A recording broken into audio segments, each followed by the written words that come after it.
Lalu di Sapa Indonesia Malam, Saudara, Litbang Kompas merilis data perbincangan dan interaksi warganet terkait tokoh politik Anies Baswedan, Ganjar Pranowo, dan Prabowo Subianto di media sosial. Survei juga menemukan jumlah sentimen positif dan negatif terkait ketiga tokoh itu.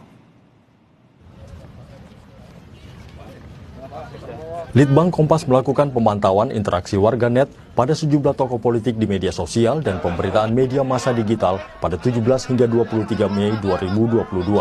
Hasilnya, Gubernur DKI Jakarta Anies Baswedan menempati urutan teratas, disusul Gubernur Jawa Tengah Ganjar Pranowo di urutan kedua dan Menteri Pertahanan Prabowo Subianto di urutan ketiga. Lewat survei Litbang Kompas yang menggunakan aplikasi Talkwalker tersebut, Anies Baswedan mencatatkan 71.200 perbincangan dan 395.700 interaksi pengguna medsos. Sementara Ganjar Pranowo mencatatkan 56.100 perbincangan dan 109.400 interaksi. Prabowo Subianto mencatatkan 29.000 perbincangan dan 76.000 interaksi pengguna medsos. Namun analisis sentimen di media sosial dari survei Litbang Kompas menemukan hasil berbeda. Kata kunci Ganjar terdeteksi mendapat 20,7% sentimen positif, 20,4% sentimen negatif, dan 66,6% netral. Lalu kata kunci Anies memperoleh 21,5% sentimen positif, 20,4% sentimen negatif, dan 58,1% sentimen netral. Sementara kata kunci Prabowo memperoleh 28,2 sentimen positif, 9,2% sentimen negatif, dan 62,6% netral. Relawan Anies menilai hasil survei media sosial dan perbincangan warganet pada Anies Baswedan dipicu capaian kinerja.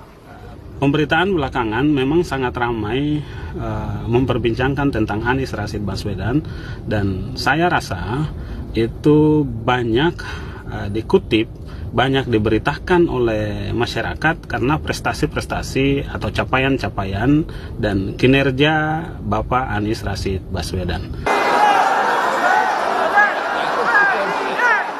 Nama Anies Baswedan sempat menggema di peringatan Milad PKS ke-20 di Istora Senayan, Jakarta 29 Mei lalu.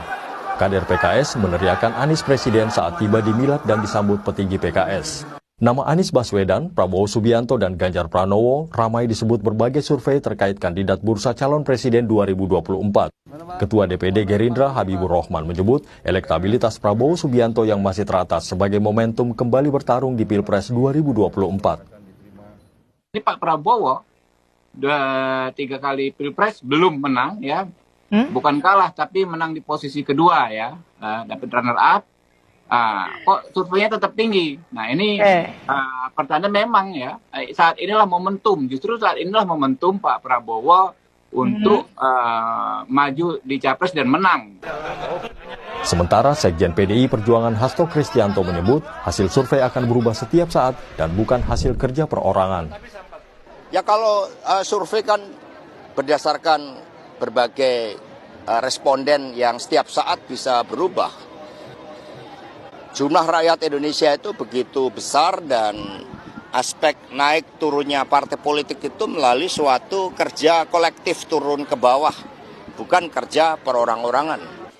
Dinamika jelang pemilu presiden 2024 semakin menghangat, termasuk gerilya para tokoh politik di ruang publik. Siapapun yang maju, publik menanti figur yang mampu membuat negeri ini menjadi lebih baik. Tim Liputan, Kompas TV.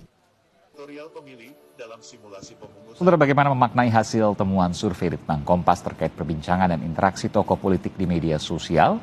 Lalu sejauh mana pihak-pihak relawan tokoh politik menyikapi temuan ini? Kita bahas selengkapnya bersama Yohanes Mega Hendarto, peneliti Litbang Kompas.